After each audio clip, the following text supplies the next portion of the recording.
Bienvenue dans cette BD animée sur le thème de la Terre, une planète tellurique, et de Saturne, une planète gazeuse. Chaque planète a été designée dans un thème bulle. Bonne lecture.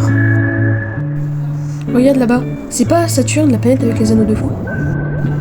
Si, c'est elle, toujours en train de frimer avec ses bijoux cosmiques. On dirait qu'elle va à un gala spatial.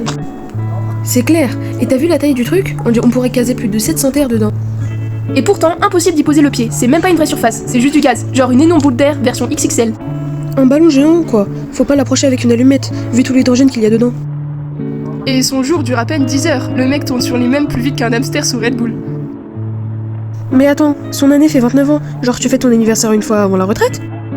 Mort de rire, et ses anneaux t'en parlent, immense, brillant mais ultra fin, comme si une crêpe géante avait explosé autour de lui.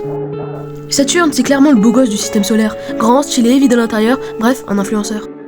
Tu veux dire un astrofluenceur?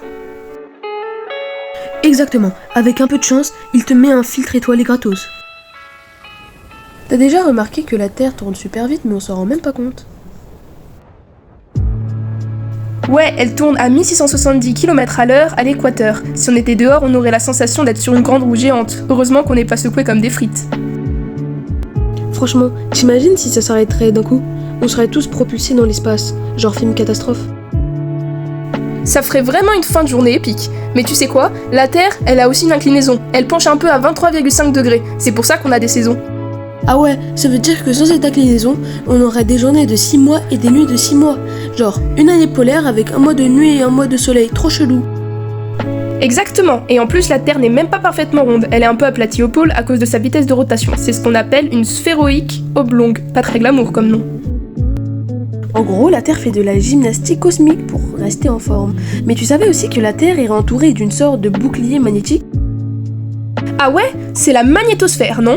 Elle nous protège des radiations du soleil. Sans ça, on serait carrément en train de griller comme des marshmallows dans un four géant. Exactement, et elle fait ça gratuitement, trop sympa la Terre, non? Mais attends, tu vois notre fait qui déchire? La Terre est constamment en train de se remodeler. Les plaques tectoniques bougent et ça crée des volcans, les tremblements de terre. La planète fait son propre puzzle géant. Ah ouais? Comme si la Terre était une grande architecte qui change tout à sa manière. Mais sérieux, si les plaques se déplaçaient pas, on n'aurait pas de montagne, c'est fou, non? C'est carrément l'architecte du système solaire. Et tu savais que la Terre est aussi un super pouvoir sous l'eau? Les courants marins déplacent énormément d'eau dans les océans, ce qui aide à réguler le climat et même à nourrir des millions de personnes. C'est le coup de pouce invisible de la planète. Genre, c'est une planète trop organisée en fait.